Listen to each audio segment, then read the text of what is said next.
নমস্কার নমস্কার আমার সকল চাষি ভাইদেরকে আজকের একটা নতুন ভিডিওয় এগ্রি ট্যাকটিক্স চ্যানেলে আপনাদেরকে জানাই অনেক অনেক স্বাগত। আমি দেখেছেন এই ধানের জমিতে রয়েছি এবং ধানের জমি এই যে জমিটা আজকে দেখছেন এই জমিটার আজকে বয়স হচ্ছে 32 দিন, রোপণের পর থেকে 32 দিন। এই জমিতে মূল চাপান এখনো অবধি কিন্তু ছড়ানো হয়নি। মূল চাপান বা শেষ চাপান যেটা আমরা যখন পটাশ ব্যবহার করি 35 দিনের যে পটাশটা এবং সে সময় প্রয়োজন বুঝে আমরা ইউরিয়া ব্যবহার করি, এটা কিন্তু এখনো করা হয়নি। করব আমি 1-2 দিনের মধ্যেই মূল চাপান যেটা শেষ চাপান সেটা প্রয়োগ করে দেব এবং তখন এই ধানটার কি চেহারা হবে একবার ভেবে দেখুন যে কি পরিমাণ চেহারা হবে। এখন থেকে আপনাদেরকে ধানটা একটুখানি দেখাতে বলবো আমি ভালোভাবে এদিক থেকে ওদিক অবধি যে ধানটা কি পরিমাণে কিন্তু এর গ্রোথ, এর পাশকাঠি, এর কালার রয়েছে।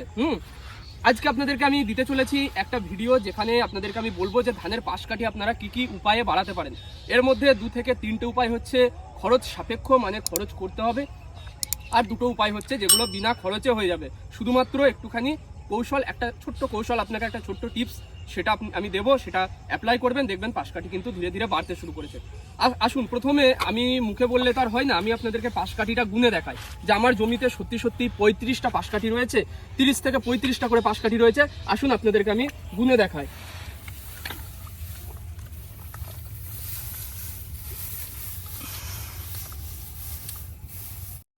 এই যে দেখছেন আমি এই যে গাছিটা আপনাদেরকে দেখাচ্ছি, এই যে পিছনে আরো গাছি রয়েছে এবং আরো কিন্তু বেশি পরিমাণে সেগুলোর পাশকাঠি।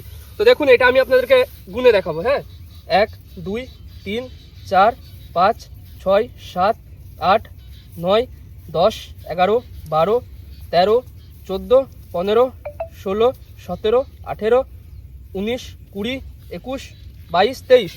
তো এই ঝাড়টাই দেখলেন মোটামুটি কিন্তু 23টা পাশকাঠি রয়েছে। এছাড়াও এমন অনেক ঝাড় আপনাদেরকে আমি দেখাতে পারি যেখানে কিন্তু 35টা অবধি সর্বাধিক রয়েছে। আসুন একবার এই ঝাড়টাকে দেখায় আপনাদের। এটা যাই দিকে,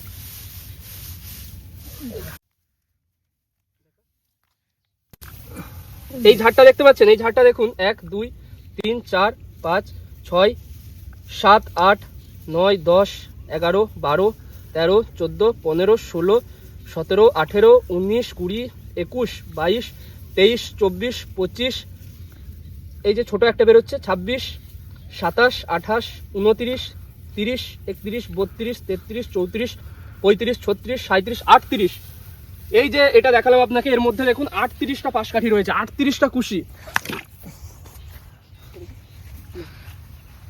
তো আপনাদেরকে যে এই যে ঝাড় আমি গুনে দেখালাম 38টা অবধি কুশি বা পাশকাঠি দেখতে পেলেন, নিজে স্বচক্ষে দেখলেন। তো যদি না দেখে থাকেন আবার ভিডিওটাই একটু পিছিয়ে যান, পিছিয়ে গিয়ে দেখুন যে আমি গুনে গুনে দেখিয়েছি আপনাকে 38টা অবধি পাশকাঠি। তো এত পরিমাণ পাশকাঠি এখনো কিন্তু শেষ চাপানটা আমি দিইনি, তাহলে দিলে কি অবস্থা হবে সেটা বুঝতেই পারছেন। তো এই যে ধানটা দেখলেন এত সুন্দর পাশকাঠি হওয়ার যে রহস্যটা সেটা কি, সেটা আজকে আপনাদেরকে আমি কিন্তু ডিকোড করবো বা আপনাদের সামনে তুলে ধরবো। 5টা টিপস আপনারা খুব ভালোভাবে মনোযোগ দিয়ে শুনবেন।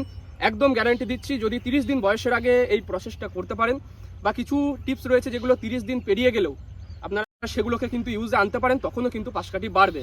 তো দেখুন প্রথম যে উপায়টা সেটা হচ্ছে ধান আপনারা এইভাবে কিন্তু দেখাতে বলবো আমি একটু। ধানের জমি আপনারা আগাছা থাকুক না থাকুক আপনারা এইভাবে কিন্তু নেড়ে ছেড়ে দেবেন, কাদাটা এইভাবে কিন্তু নেড়ে ছেড়ে দেবেন, দেখাচ্ছি। তাহলে কি হবে, এই যে পড়ে থাকা যে চাপানগুলো সেগুলো কিন্তু নাড়াচাড়া হবে, কাদাটা পায়ের যে চাপে, হাতের যে চাপে চটকা চটকি হবে, এদিক ওদিক উল্টা পাল্টা হবে। ফলস্বরূপ কি সুবিধা হবে জানেন, ফলস্বরূপ আপনার যে চাপানটা লক হয়ে আছে বা যে চাপানটা পড়ে আছে সেটা কিন্তু নাড়াচাড়া হলে শিকড়ের কাছ অবধি পৌঁছাবে এবং পাশকাঠিটা আরও বাড়বে, তখন দ্বিগুণ হয়ে যাবে। দেখবেন এই নাড়াচাড়া করার 7 দিন পরে আপনি যখন জমিতে আসবেন পাশকাঠি যেটা দেখেছিলেন তার দ্বিগুণ গ্যারান্টি দেখতে পাবেন। এই হচ্ছে প্রথম স্টেপ। আমাদের দ্বিতীয় স্টেপটা কি রয়েছে, দ্বিতীয় প্রসেসটা কি রয়েছে আসুন আপনাদের জানিয়ে দিই।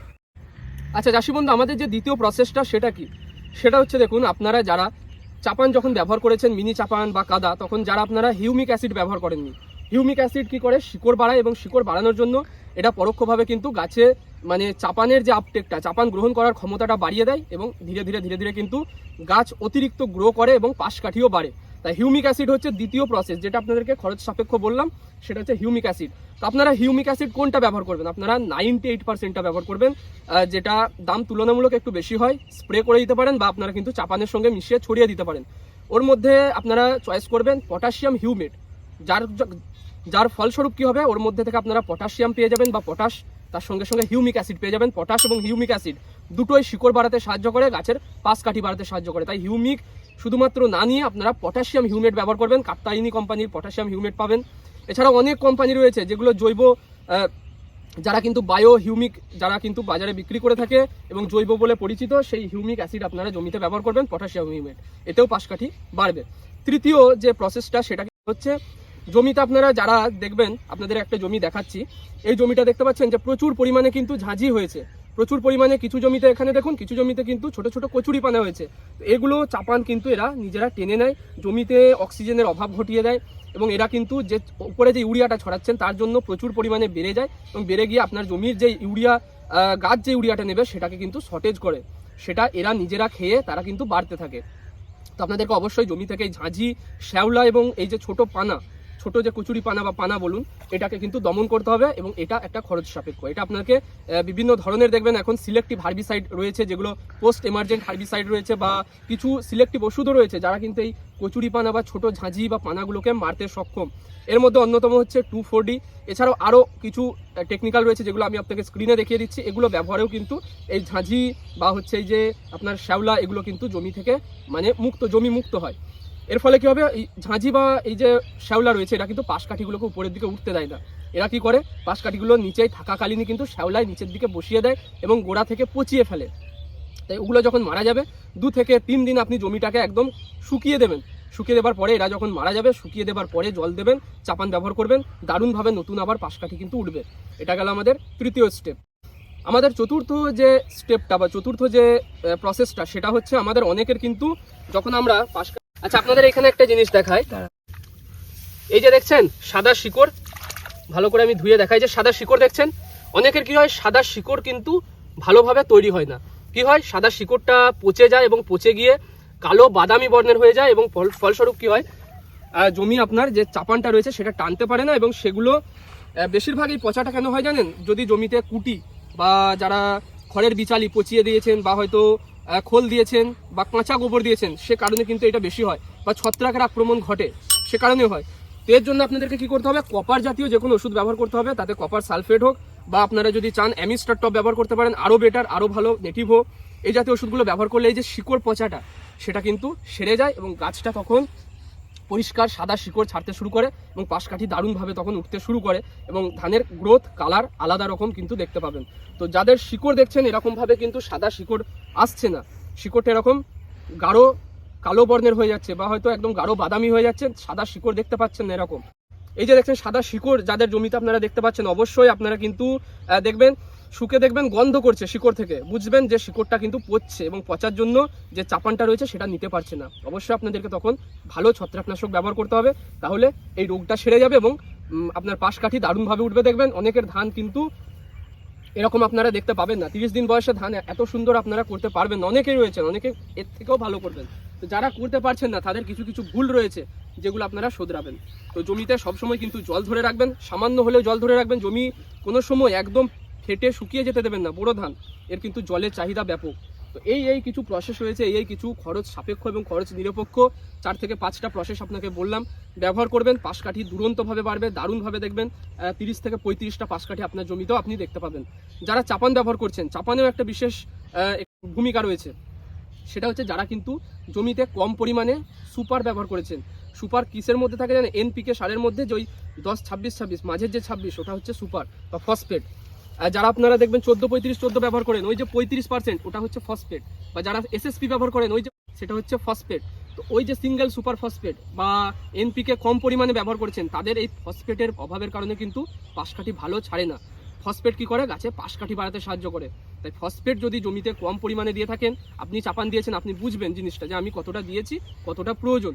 যদি বোঝেন যে কম দেওয়া রয়েছে, এখন উপর থেকে ফসফেট সিঙ্গেল সুপার ফসফেট ছড়াবেন না, এটা গাছ কিন্তু নিতে পারবে না। এখন কি করবেন, এনপিকে 14-35-14, যার মধ্যে 14% নাইট্রোজেন, 35% ফসফেট, 14% পটাশিয়াম রয়েছে। এখানে ফসফেটটা বেশি রয়েছে এই যে 14-35-14 মধ্যে। তখন আপনারা যদি দেখেন জমিতে ফসফেটের অভাব রয়েছে, পাশকাঠি ছাড়ছে না, গাছের কালার খারাপ হয়ে আছে, তখন আপনারা 14-35 ব্যবহার করবেন। বিঘা পিছু আপনারা যতটা ব্যবহার করেছেন তার চেয়ে কিছুটা আরও বেশি ব্যবহার করবেন, তাহলে দেখবেন এইভাবে কিন্তু দারুণ পাশকাঠি ছাড়বে। 7 দিন পরে এর চেহারা দেখবেন এবং আমাকে রেজাল্ট জানাবেন। আর যারা এখন এনপিকে ব্যবহার করছেন, 10-26-26 হোক বা 14-35-14 হোক, আপনারা কিন্তু অবশ্যই এর সঙ্গে যদি দেখেন পাশকাঠি ভালো হয়নি, তাহলে মাইক্রোরাইজাল ফার্টিলাইজার যেগুলো র্যালি গোল্ড অথবা নাসা গোল্ড অথবা আপনারা কিন্তু হচ্ছে ধুরবি গোল্ড বা খোল এসব জাতীয় আপনারা সার ব্যবহার করবেন। তাতে করে দারুণভাবে কিন্তু জমি ঢেকে যাবে এবং পাশকাঠি বাড়বে, দারুণভাবে কিন্তু কুশির বৃদ্ধি আপনারা দেখতে পাবেন। তো ভিডিওটা এটুকুই ছিল। আমি আশা করবো ভিডিওটা থেকে আপনারা কিছু জানলেন, কিছু শিখলেন। যদি ভিডিও ভালো লাগে, যদি কিছু জেনে থাকেন, অবশ্যই এই এগ্রি ট্যাকটিক্স চ্যানেলটা সাবস্ক্রাইব করবেন। আপনাদের সাপোর্ট, আপনাদের একটা লাইক আমাকে অনেক বেশি উৎসাহিত করে। দেখা হবে পরের ভিডিওয়। আজকে এখানেই শেষ করলাম।